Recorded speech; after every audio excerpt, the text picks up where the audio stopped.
जंगल में एक चिड़िया रहती थी। उसे खाना बनाना नहीं आता था, इसलिए जब भी वह खाना बनाया करती थी तो उसकी सास और उसका पति खाना खाकर हमेशा ही उसे ताने दिया करते थे। हे भगवान, कितनी मनहूस बहू मिली है। अरे इसे तो खाना बनाना ही नहीं आता, जब देखो तब बस अनाज की बर्बादी करती रहती है। हाँ माँ, आप बिल्कुल सही कह रही हो। अरे हमारी शादी को कितने साल हो गए, पर अभी भी इसे अच्छी तरह से खाना बनाना नहीं आया। माँ, लगता है जिंदगी भर हमें ऐसे ही बेकार खाना खाने पड़ेंगे। माँ जी, आप परेशान ना हो, मैं जल्द ही अच्छा खाना बनाना सीख लूंगी। माँ जी, मैं क्या करूँ? मैं जब भी अच्छा खाना बनाने की कोशिश करती हूँ, मुझसे कुछ न कुछ गलती हो ही जाती है। पर सासू माँ, मैं बाकी के काम तो अच्छे से करती हूँ ना? अरे काम तो सब करते हैं, मगर एक बात मेरी कान खोलकर तो सुन ले। जल्दी से जल्दी खाना अच्छी तरह से बनाना सीख ले, वरना एक दिन तुझे मैं अपने घर से बाहर निकाल दूंगी। अगले दिन रानो चिड़िया की सास की एक सहेली उससे मिलने आती है। रानो चिड़िया सभी के लिए खाना बनाती है। अरे सहेली, ये तुमने अपने बेटे की कैसी निकट्टू चिड़िया से शादी करवा दी। अरे इसके पंख में तो जरा भी स्वाद नहीं है, बिल्कुल है बेस्वाद खाना बनाया है इसने। अरे गोरी कौवी सहेली, पता नहीं ये सब कैसे हो गया। अरे ये बेकार और बेवकूफ चिड़िया मेरे बेटे के गले पर गई। अब तो कुछ समझ ही नहीं आ रहा कि मैं क्या करूं। आड़ी सहेली, मेरी माँ तो अपनी बेटे की दूसरी चिड़िया के साथ दूसरी शादी करवा दे, जिससे अच्छी तरह से पकवान बनाना आता हो, और इस चिड़िया को धक्के मार कर घर से बाहर निकाल दे। हाँ हाँ सहेली, ये आइडिया तो बिल्कुल ठीक है। मैं ना अपने बेटे की दूसरी शादी करवा देती हूँ। और फिर रानो चिड़िया की सास अपनी सहेली गोरी कौवे के साथ मिलकर रानो चिड़िया को खूब मारती है। पति जी मुझे बचाओ। सासू माँ और उसकी सहेली मुझे मार रही है। पति जी। मगर रानो चिड़िया का पति उसकी एक नहीं सुनता। उसके बाद उसकी सास और उसकी सहेली रानो चिड़िया को धक्के मारकर घर से बाहर निकाल देते हैं। रानो चिड़िया अब बिल्कुल बेघर हो चुकी थी। रानो चिड़िया वहाँ से उड़ती है और एक खोखले पेड़ को ही अपना घर बना लेती है और उसी में रहने लगती है। दूसरी तरफ रानो चिड़िया की सास ने अपने बेटे की दूसरी शादी करवा दी और उस चिड़िया को बहुत ही अच्छे अच्छे पकवान अच्छी तरह से बनाने आते थे। सासू माँ, ये ले, ये सारे मसाले मुझे बाजार से खरीद कर ला दे, ताकि मैं आपको स्वादिष्ट स्वादिष्ट पकवान बनाकर खिला सकूं। रानो चिड़िया की सास लिस्ट लेकर दुकान पर जाती है। भाई साहब, ये मसाले मुझे दे दे। ये मसाले तो बहुत महंगे आएंगे। ये लीजिए, आपका टोटल बिल 500 का हुआ। ये सुनकर तो नई बहू की सास बहुत परेशान हो जाती है। अरे ये नई बहू तो खाना बहुत अच्छा बना लेती है, मगर ये मेरा घर उजाड़ कर रख देगी। और फिर नई बहू की सास सारे मसाले लेकर अपने घर चली जाती है और फिर नई बहू बहुत ही स्वादिष्ट खाना बनाती है, जिसे खाकर पूरा परिवार बहुत खुश होता है। बहू रानी, अब ना सारे बर्तन धोकर तुम मेरे लिए गर्मा गर्म एक कप चाय बना देना। वो क्या है ना कि मेरे सर में बहुत दर्द हो रहा है। हाय हाय, सारा काम क्या मैं ही करूँगी? मैं बस खाना बनाऊंगी और बुढ़िया सारे बर्तन तू धोया करेगी। चल जा और जाकर बर्तन धो। और ऐसा कहकर नई बहू रानी अपने पति के साथ अपने कमरे में सोने चली जाती है और इधर सासू माँ सारे बर्तन धोने लगती है और अपनी पहली बहू को याद करके फूट फूट कर रोने लगती है। मेरी पहली बहू ने तो कभी भी मुझसे बर्तन नहीं धुलवाए थे, मगर ये बहू तो बड़ी तेज निकली। और फिर दूसरे भी दिन उसकी नई बहू ने उसे एक और लिस्ट थमा दिया। माँ जी, ये रही मसालों की लिस्ट और ये रही मेरी मेकअप की लिस्ट। पर बहू, अभी कल ही तो मैंने मसाले लाई थी। सासू माँ, अगर आपको स्वादिष्ट खाना खाना है तो फिर मसाले तो लाने ही होंगे। बगैर मसालों के मैं स्वादिष्ट खाना कहाँ से बना पाऊंगी? और फिर उसकी सास मसाले लेने के लिए चली जाती है और रास्ते में उसकी कौवी सहेली उसे फिर से मिलती है। अरे सहेली, ये तूने मुझे कौन सी मुसीबत में डाल दिया? अरे ये नई बहू तो कितनी बेफिजूल खर्च करती है और मेरी एक बात नहीं सुनती, मुझसे बर्तन भी धुलवाती है। और मेरी पहली वाली बहू कितनी अच्छी थी, मुझसे एक काम नहीं करवाती थी वह। तुम जैसी सास के साथ तो ऐसा ही होना था। तुम्हारी पहली वाली बहू कितनी अच्छी थी, घर का सारा काम भी किया करती थी और रात में तुम्हारी टांगे भी दबाया करती थी। मगर ये बहू तो तेरा दबाएगी गला और मैं देखूंगी तमाशा। ये सुनकर मीनू चिड़िया रोने लग जाती है। तुमने ये मेरे साथ अच्छा नहीं किया। मेरी सहेली होकर तुमने इतना बड़ा पाप करवाया मुझसे। बूढ़ी सास जंगल में जाती है और अपनी पहली बहू को ढूंढ लेती है। बहू रानी, मुझे माफ कर दो, मैंने तुम्हारे साथ बहुत गलत किया। अब या तो तुम मेरे साथ हमारे घर में रहने चलो या तुम अपने साथ मुझे रख लो। अब इस उम्र में मुझसे बर्तन नहीं धोए जाते। सासू माँ जी, जाओ और मजे मजे के खाने खाओ, मैं यहाँ बहुत खुश हूँ। बेटी, मुझे माफ कर दो, मुझे माफ कर दो बेटी। और फिर उसकी पहली बहू उसे माफ कर देती है और उसे अपने साथ अपने घर लेकर जाती है। अब दोनों सास बहू उसी घर में रहने लग जाते हैं। प्यारे दोस्तों, अगर आपको यह कहानी पसंद आई तो इसे लाइक करना बिल्कुल ना भूलना।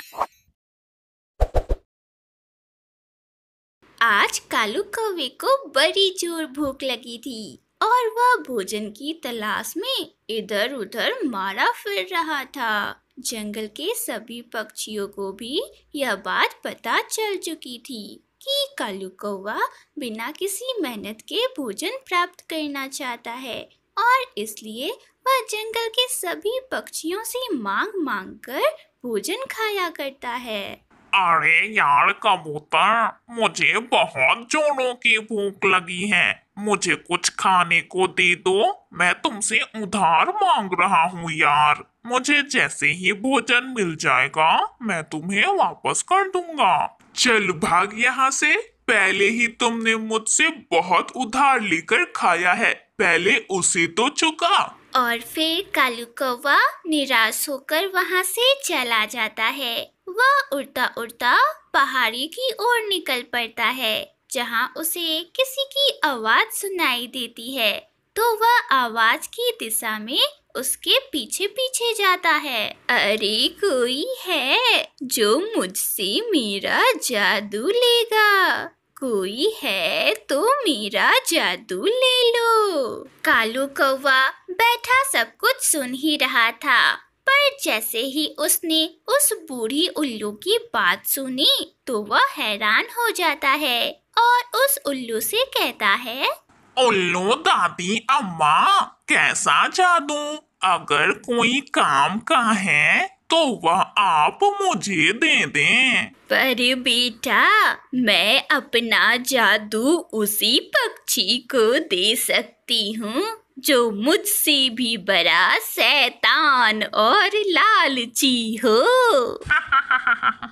अरे दादी अम्मा, इस पूरे जंगल में सबसे बड़ा शैतान और लालची पक्षी मैं ही हूँ। अरे मैंने आज तक कभी भी अपना भोजन ढूंढ कर नहीं खाया, मैं तो दूसरे पक्षियों के भोजन को चुरा कर खाया करता हूँ। बहुत अच्छे, तुम तो मुझसे भी बड़ा शैतान निकले। ये लो, ये एक जादुई घड़े का पानी है। बस मैं तुम्हें एक मंत्र बताती हूँ, उसे पढ़कर तुम किसी भी पक्षी को यह पानी पिला देना, फिर तो वह पक्षी तुम्हारा गुलाम बन जाएगा।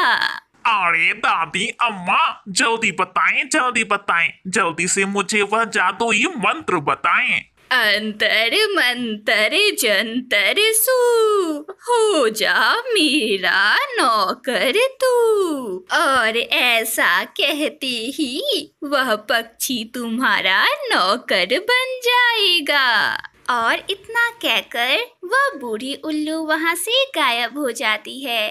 कालू कौवा भी खुशी खुशी जादुई मटका उठाकर जंगल की ओर वापस चला जाता है। तभी सबसे पहले जंगल में उसे चिड़िया बैठी हुई दिखाई देती है।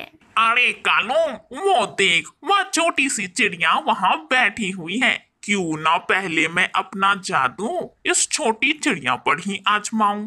और ऐसा कहकर कालू कौवा उस नन्ही चिड़िया के पास जाता है और उससे कहता है, चिड़िया चिड़िया, मेरे पास ठंडे झरने का पानी है, क्या तुम पियोगी? ठंडे झरने का पानी तो जंगल के सभी पक्षियों को पसंद था, इसलिए चिड़िया कालू से कहती है, हाँ हाँ कौवे भैया, मैं तो पहले से ही प्यासी हूँ और मुझे पीना है ठंडे झरने का पानी। तो फिर लो, मेरा ये मटका लो और पी लो जी भरकर पानी। और फिर वह चिड़िया कालू कौवे के दिए हुए मटके से पानी पीने लगती है। जैसे ही चिड़िया मटके का पानी पीती है, कौवा मंत्र पढ़ने लगता है। अंतर मंतर जंतर सू, हो जा मेरी नौकर तू। कौवा जैसे ही यह मंत्र चिड़िया पर पढ़ता है कि उसे अचानक से चक्कर आ जाता है और चिड़िया कौवे से कहती है, कौवे भैया, आप बहुत अच्छे हो और आज से आप मेरे मालिक हो। बताइए मैं आपके लिए क्या करूं? मैं आपका सारा काम किया करूंगी। आप जो कहोगे मैं वही करूंगी। बताएं मालिक, मैं आपके लिए क्या करूं? ये सुन कौवा बहुत खुश होता है और चिड़िया से कहता है, जाओ और मेरे लिए अपने घर से भोजन लेकर आओ। अरे जल्दी जाओ, मुझे बहुत भूख लगी है। चिड़िया जल्दी से अपने घोंसले में जाती है और बरसात के लिए जो उसने भोजन जमा करके रखे थे, उनमें से कुछ भोजन वह लेकर आ जाती है और कौवे को दे देती है। मालिक जी, भोजन आ गया, अब आप मुझे कोई और काम बताइए। ठीक है, अब तुम जाओ और बेरी के पेड़ पर मेरे लिए एक आरामदायक घोंसला बनाओ। ठीक है मालिक जी, मैं अभी तुरंत गई और आपके लिए एक सुंदर सा घोंसला भी तुरंत बना देती हूँ। और फिर चिड़िया जल्दी से उड़ते हुए बेरी के पेड़ पर जाती है और वहाँ कौवे के लिए घोंसला बनाने लगती है। उसे घोंसला बनाता हुआ देखकर कबूतर उसके पास आता है और उससे कहता है, अरे चिड़िया, तुम्हारा तो पक्का लकड़ियों का घर है, फिर तुम यह घोंसला क्यों बना रही हो? मैं ये घोंसला अपने लिए नहीं पर अपने मालिक कालू कौवे के लिए बना रही हूँ। क्या वह कालू कौवा और तुम्हारा मालिक? अरे वह नखट्टू कौवा कब से तुम्हारा मालिक बन गया? आज से कबूतर भैया, आज से मैं उसकी नौकर हूँ और वह कौवा मेरा मालिक है। कालू कौवा तो बहुत अच्छा है और वह बहुत अच्छा मालिक भी है। ये कहकर चिड़िया फिर से सूखे तिनके जमा करने के लिए चली जाती है। इस कालू कौवे ने भला इस चिड़िया पर कौन सा जादू कर दिया है कि यह चिड़िया उस कौवे की नौकर बन गई है? कबूतर वहाँ बैठा ये सब सोच रहा था। दूसरी तरफ कालू कौवा मिट्ठू तोते के पास जाता है और उससे कहता है, मिट्ठू तोते, ये लो, मैं तुम्हारे लिए गुड़ वाला पानी लाया हूँ, इसे पी लो। मिट्ठू तोते को तो मीठा पानी पीना बहुत पसंद था, इसलिए वह बिना सोचे समझे कालू कौवे के दिए हुए पानी को पी लेता है और उसके पानी पीते ही कालू कौवा भी झटपट अपना काम करना शुरू कर देता है। अंतर मंतर जंतर सू, बन जा मेरा नौकर तू। मिट्ठू का भी एक बार सर चकराता है और वह भी चिड़िया की तरह कालू कौवे का नौकर बन जाता है। कौवे, आप कितने सुंदर हो और कितने शक्तिशाली भी। मेरा मन कर रहा है कि मैं आपका नौकर बन जाऊं। तब नौकर जी, जल्दी से जाओ बुलबुल के घोंसले में और उसका अंडा चुरा कर मेरे लिए लेकर आओ। जैसा आपका आदेश मालिक जी। और फिर मिट्ठू तोता जल्दी से उड़ता हुआ बुलबुल के घोंसले में पहुंचता है और उसका एक अंडा चुरा कर वापस चला जाता है। पर बुलबुल भी उसे ऐसा करते हुए देख लेती है और उसका पीछा करने लगती है। अरे मिट्ठू रुको, अरे रुको भाई, तुम मेरा अंडा लेकर भला कहाँ जा रही हो? मैं ये अंडा अपने मालिक के लिए लेकर जा रहा हूँ और मैं उसका नौकर हूँ। मेरे मालिक कालू कौवे बहुत अच्छे हैं। और ऐसा कहते हुए मिट्ठू तोता वहाँ से भाग जाता है। बेचारी बुलबुल रोती बिलखती अपने पड़ोसी कबूतर के पास जाती है और उसे सारी बातें बताती है। कबूतर, उस मिट्ठू ने मेरी एक बात नहीं सुनी और मेरा अंडा लेकर वो भाग गया और वो खुद को कौवे का नौकर बता रहा था। अब तो मुझे पूरा विश्वास हो गया है, बुलबुल बहन जरूर यह कालू कौवा पक्षियों के साथ कोई खेल खेल रहा है। और फिर कबूतर जल्दी से उस कालू कौवे का पीछा करता है। कालू कौवा इस बार चाचा समसम को वह पानी पिला रहा था और मंत्र पढ़ रहा था। अंतर मंतर जंतर सू, बन जा मेरा नौकर तू। कबूतर भी छिपकर कौवे का सारा शैतानी खेल देख रहा था। मुझे किसी तरह उस मटके को हासिल करना होगा और इस कौवे को भी उसी मटके का पानी पिलाना होगा। और जंगल में रात भी हो जाती है। कालू कौवा अपने नए घोंसले में आराम से सो रहा था। वह नया घोंसला आज ही चिड़िया ने उसके लिए बनाकर तैयार किया था। कालू कौवे ने उस जादुई पानी के मटके को भी अपने पास ही रखा था कि तभी थोड़ी देर में कबूतर वहां आया और उसने अपने साथ ठीक वैसा ही मटका लाया जैसा कि कालू कौवे के पास था और कालू कौवे के मटके के साथ उस मटके को बदलकर वह जादुई पानी का मटका उठाकर वहां से चला गया। कल सुबह मैं इस कालू के बच्चे को मजा चखाऊंगा। अगली सुबह कालू कौवा अपना मटका उठाए जंगल में इधर उधर घूमने लगता है। आज भी वह एक नए पक्षी के तलाश में था जिसे वह गुलाम बना सके। वह उड़ता हुआ एक पेड़ की डाल पर जाकर बैठ जाता है। कालू कौवे को यह पता कहाँ था कि रात में ही उसका जादुई मटका कबूतर ने अपने मटके से बदल लिया था।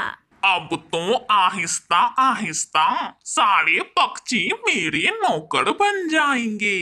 कालू कौवा वहाँ बैठा अभी ऐसा सोच ही रहा था कि कबूतर भी अपना मटका लेकर वहाँ आ जाता है। कालू यार, मेरे मटके में नारियल पानी है, क्या तुम पियोगे? हाँ, मुझे नारियल पानी बहुत पसंद है। लाओ, थोड़ा सा नारियल पानी मुझे भी पीने दो। और फिर कालू कौवा कबूतर के मटके से पानी पीने लगता है। कबूतर को वह मंत्र अच्छे से याद था और वह कालू कौवे पर वह मंत्र पढ़ने लगता है। अंतर मंतर जंतर सू, बन जा मेरा नौकर तू। फिर क्या था, कौवे का सर चकराता है और वह कबूतर से कहता है, कबूतर, मेरे मालिक, तुम बहुत अच्छे हो। क्या मैं तुम्हारा नौकर बन सकता हूँ? शैतान कौवे, अब तुम सारी जिंदगी हमारे नौकर ही बनकर रहोगे। कालू कौवा जैसे ही कबूतर का नौकर बनता है, जंगल के अन्य पक्षी पहले की तरह ठीक हो जाते हैं और अब कालू कौवा उन सभी पक्षियों का नौकर बन जाता है। वे सभी पक्षी कालू कौवे से ढेर सारा काम करवाया करते और कबूतर भी उस जादुई मटके को नदी में फेंक देता है। इस तरह कालू कौवे को उसके किए की सजा मिल